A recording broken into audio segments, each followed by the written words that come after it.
Friends, आतापर्यंत आपण in the books of drawer म्हणजे ड्रॉवरच्या पॉइंट ऑफ व्ह्यूने सगळ्या एंट्रीज बघितलेल्या आहेत. आजपासून थोडा व्ह्यू चेंज करूया. म्हणजे in the books of drawing कशा एंट्रीज येतील, कोणकोणत्या एंट्रीज येतील, in the books of drawing journal कसं प्रिपेअर करायचं त्यावर आजपासून आपण कॉन्सन्ट्रेट करणार आहोत. तर करूया सुरुवात नेक्स्ट प्रॉब्लेमला. Shailesh accepted bill of ₹4,000 drawn by Kailas. Simple आहे. शैलेशने बिल एक्सेप्ट केलं जे कैलासने ड्रॉ केलं.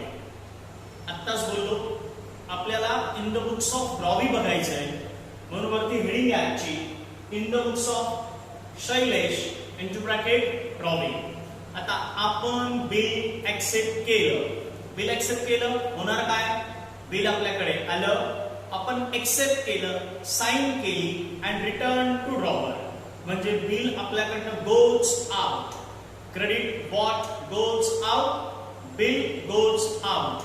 कोणाला मिळालं, ड्रॉवरला मिळालं. ड्रॉवरला मिळालं, debit the receiver. therefore entry will be drawer account debit to bill payable account. पहिली एंट्री कैलास अकाउंट डेबिट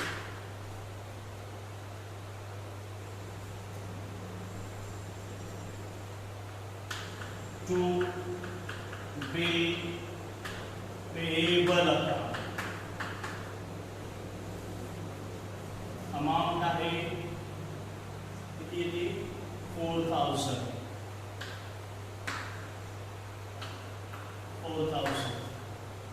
आता नरेशन काय असणार, being bill accepted for 3 months.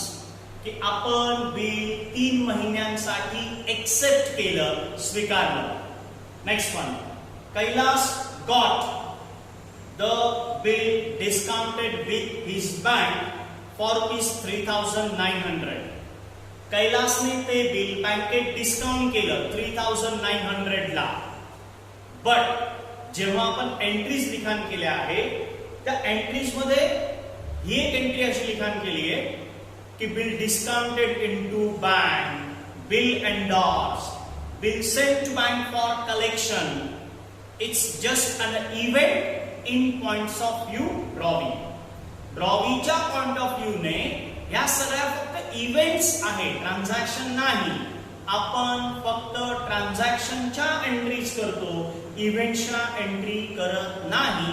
म्हणून ड्रॉवीच्या पुस्तकात जेव्हा ड्रॉवर बिल डिस्काउंट करतो त्याची एंट्री केली जात नाही. म्हणून तिथे लिखाण येणार no entry. Second, bill discounted, no entry. आता आपल्याला हे नो एंट्री लिखाण करण्याची पण आवश्यकता नाहीये. It's taken to be consider की बिल डिस्काउंटेड इनटू बँक त्याची एंट्री ड्रॉवीच्या बुक्स ऑफ अकाउंट मध्ये केली जात नाही. पण जोपर्यंत आपल्याला व्यवस्थित समजत नाही तोपर्यंत आपण काय करणार आहोत, जी नो एंट्री आहे तिथे आपण ते मेन्शन करणार आहोत. Next one, before due date Shailesh approach Kailas for renewal of the bill. Sorry, renewal of the bill याचा अर्थ काय, आपण कैलासला अप्रोच केला, रिक्वेस्ट केली की बिल काय कर, रिन्यू कर. रिन्यू कर म्हणजे ओल्ड बिल कॅन्सल कर आणि नवीन बिल ड्रॉ कर. मग आपल्याला काय करायचंय, जुनं बिल कॅन्सल करायचंय, ओल्ड बिल कॅन्सल करायचंय. ड्रॉवीच्या पुस्तकात सिच्युएशन कोणतीही असो, जेव्हा बिल काय होतं, कॅन्सल होतं म्हणजेच डिसऑनर होतं, तेव्हा एकच एंट्री पास केली जाते, ती म्हणजे reverse entry. Reverse entry entry होणार bill payable account debit to drawer म्हणजेच Kailas account. Third,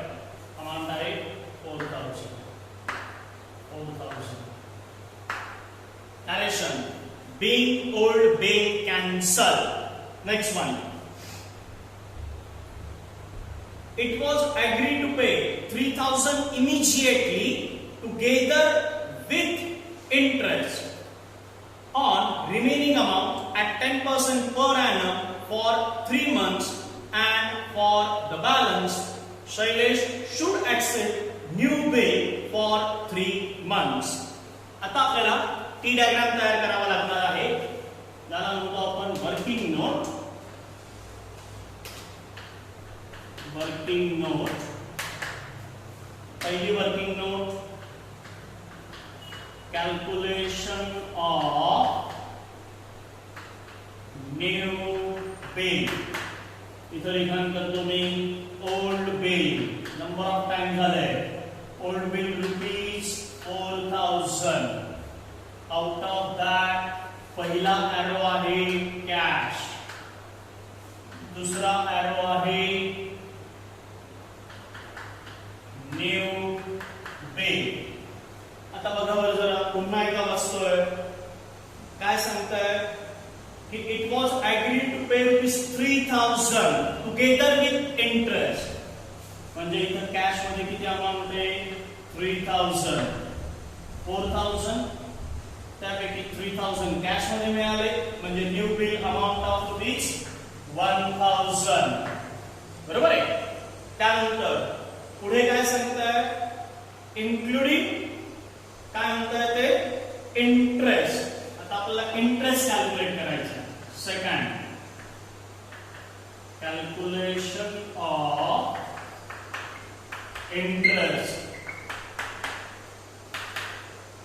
Interest always calculated on new bill amount for new period.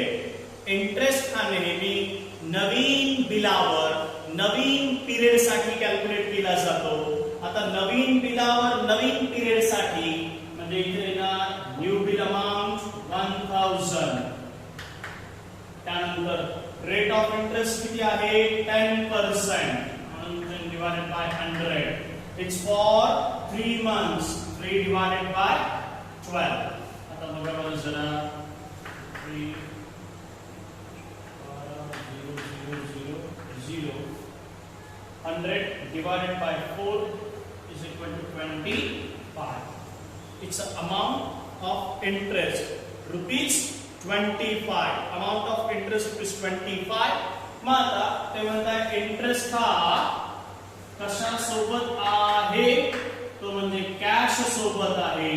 म्हणजे कॅशची अमाउंट येणार 3,025. पुन्हा एकदा सांगतो, प्रत्येकाचं लक्ष असेल. काय सांगितलंय? ओल्ड बिल आहे 4,000. आउट ऑफ दॅट 3,000 कॅश मध्ये आहे, म्हणजेच न्यू बिल अमाउंट किती येणार? 1,000. शिवाय तिथे म्हटलंय की इंटरेस्ट हा कॅश सोबत द्यायचा आहे. इथं बरेच विद्यार्थी मिस्टेक करतात, कुठे घ्यायचं समजत नाही, म्हणून एक नाही 2 वेळा व्यवस्थित वाचायचं, रीड आउट करायचं की इंटरेस्ट हा एक्झॅक्टली कशामध्ये आहे? नवीन बिलामध्ये आहे का कॅश सोबत आहे? बघा ते सेंटेन्स पुन्हा वाचतोय. It was agreed to pay 3,000 immediately together with interest. Paid ₹3,000 immediately together with interest. Immediately त्याच्यावर इंटरेस्ट पेड करा, म्हणजेच कॅश सोबत इंटरेस्ट द्या. आता काय सांगताय बघा. टेबल तयार झाला, प्रत्येकाचं लक्ष असेल. एकदा की कॅन्सलेशनची एंट्री पास केली. कॅन्सलेशनची एंट्री पास केल्यानंतर पहिली एंट्री असते ती म्हणजे interest. Now we are drawing. We have to pay interest. Interest द्यायचा आहे.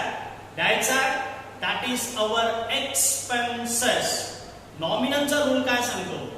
Debit all expenses and losses. Therefore, interest account debited. Entry होणार interest account debit to पहिला account. Interest of ₹25.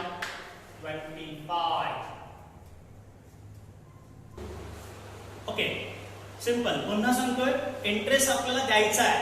म्हणून डेबिट एंट्री होणार interest account debit to Kailas account. Narration काय असणार being interest payable being interest payable. Next one एकदा की इंटरेस्टची entry pass केली की आपण नेक्स्ट एंट्री करतो ती म्हणजे पार्ट पेमेंट. आता समजून घ्या आपण ड्रॉवी आहोत आपल्याला पेमेंट करायचं आहे आपल्याकडनं कॅश जाणार ड्रॉवरला मिळणार. कॅश गेली goes out credit what goes out cash goes out. Who is the receiver of the cash drawer therefore debit the receiver. Entry होणार Kailas account debit to cash account. Kailas account debit to cash account. Amount 3025. 3025. Narration. Being part payment made including interest. Being part payment made including interest. Now next one new bill accepted. आता new bill जरी असेल entry मात्र तीच होणार जी आपण स्टार्टिंगला केली आहे ती म्हणजे Kailas account debit to bill payable account amount 1000. Narration. Being new bill accepted for 3 months. Repeat करतो. Being bill accepted for 3 months. Next काय सांगताय बघा. These arrangement were carried through. जसं ठरलं होतं तसं सगळं घडलं. But afterwards, Shailesh become insolvent. पण त्यानंतर काय झालं शैलेश हा इन्सॉल्वंट झाला. आपण ड्रॉवी आहोत आपण इन्सॉल्वंट झालो म्हणजेच काय होणार जेव्हा इन्सॉल्वन्सी असते तेव्हा आपण 2 एंट्रीज पास करतो. एक तर म्हणजे ओल्ड बिल किंवा न्यू बिल कॅन्सल आणि second one part payment made म्हणावा लागेल. Only 35% amount of bill would be recovered from his estate. आपण इन्सॉल्वंट झालो आणि आपण फक्त 35% आतापर्यंत पैशांमध्ये दिलं होतं. आज क्लिअर कट पर्सेंट मध्येच दिलेलं आहे की फक्त 35% अमाउंट आपण देऊ शकतो. मग आता आपल्याला काय करायचंय 2 एंट्रीज पास करायच्या. पहिलं म्हणजे बिल कॅन्सल. बिल कॅन्सल पुन्हा रॉबीच्या पुस्तकात बिल कॅन्सलेशनची तीच एंट्री होते म्हणजे रिव्हर्स एंट्री होते. एंट्री होणार bill payable account debit to Kailas account amount 1000. That's a narration. काय असणार being new bill dishonor due to insolvency. Being new bill dishonor due to insolvency. आणि आता आपल्याला करायची आहे ती म्हणजे लास्ट एंट्री. लास्ट एंट्री कशी आहे बघा.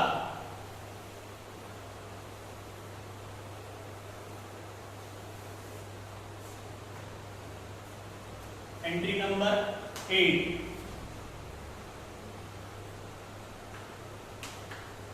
Kailas account debit to cash account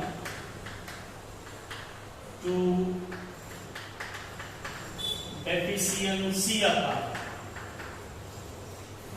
1000, 35% of 1350 and deficiency 650.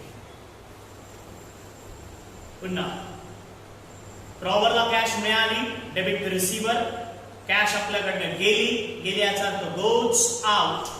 आणि डेफिशियन्सी, जसं आपले पैसे कोणी बुडवले त्याला आपण बॅड डेट्स म्हणतो, बुडीत कर्ज.